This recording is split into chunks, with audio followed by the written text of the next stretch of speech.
दोस्तों, आनंद कुमार जिनकी उम्र 61 प्लस रहती है, उनके जीवन में सब कुछ बहुत अच्छा चल रहा होता है। उनकी पत्नी हिमांशी जिनकी उम्र 50 वर्ष रहती है। पति और पत्नी की इकलौती बेटी रहती है 23 वर्ष, जिसका नाम निमी रहता है। सब कुछ बहुत अच्छा चल रहा होता है, लेकिन एक दिन फोन की घंटी बजती है। मानो पूरा जीवन ही बदल जाता है। उनकी बेटी निम्मी जिनका कार में एक्सीडेंट हो जाता है। आनंद फानन में माता पिता हॉस्पिटल पहुंचते हैं। जैसे ही अपनी बेटी का शव देखते हैं तो दहाड़े मार करके रोने लगते हैं। उन्हें कुछ समझ में नहीं आ रहा होता है कि आखिर उनकी बेटी के साथ ऐसा कैसे और क्यों हुआ। अब पुलिस भी मौके पर पहुंचती है, सारी कार्रवाई होती है। इसके बाद उनकी बेटी का अंतिम संस्कार हो जाता है।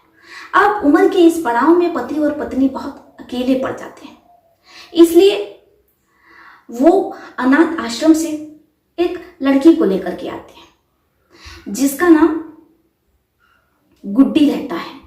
गुड्डी जो कि निम्मी के ही हम उम्र रहती है, यानी कि 23-24 साल की गुड्डी रहती है।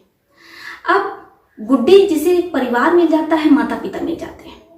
यहां तक तो गुड्डी के जीवन में सब कुछ बहुत अच्छा चल रहा होता है, लेकिन एक दिन गुड्डी का जीवन ही पूरे तरीके से बदल जाता है और वो फिर से अनाथ आश्रम में रहने चली जाती है। वो खुद को इतना असुरक्षित समझ रही होती है, महसूस कर रही होती है। रोज की तरह ही गुड्डी निम्मी के पापा को खाना देने के लिए उनके कमरे में पहुंचती है। निम्मी के पापा गुड्डी से कहते हैं कि जब तक मैं खाना खा रहा हूं तुम यहीं बैठो।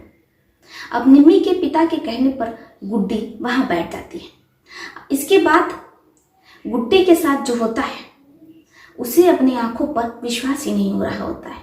निम्मी के पापा गुड्डी के साथ वो सारी चीजें करने लगते हैं जो कि एक पति अपनी पत्नी के साथ करता है। बाकी आप समझदार हैं। गुड्डी जो समझ नहीं पा रही थी कि आखिर उसके साथ ये सब क्या हो रहा है, लेकिन वो मजबूर थी क्योंकि वो अनाथ आश्रम से लाई गई थी।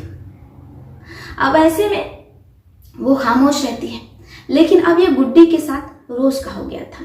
रोज गुड्डी के साथ ये सारी चीजें होती रहती। आप समझदार हैं, समझ सकते हैं। अब रोज रोज की इन सारी चीजों से गुड्डी इतनी ज्यादा परेशान हो जाती है कि वो अनाथ आश्रम वापस लौट जाती है। ना तो वो निम्मी के पापा के खिलाफ कोई FIR दर्ज करवाती है और ना ही किसी से कुछ बताती है। वो खामोश हो जाती है और अब उसी अनाथ आश्रम में रह करके वो बाकी लड़कियों की देख रेख करती है, क्योंकि वो उस अनाथ आश्रम की, उस NGO की मैनेजर बन जाती है। और मैनेजर बन के अब पहले वो परिवार का, जो परिवार लड़कियों को लेने आ रहे हैं, अपनाना चाहते हैं, उनके बारे में गहराई से जांच करती है और समय समय पर लड़कियों से मिलने भी अपनी टीम के साथ जाया करती है।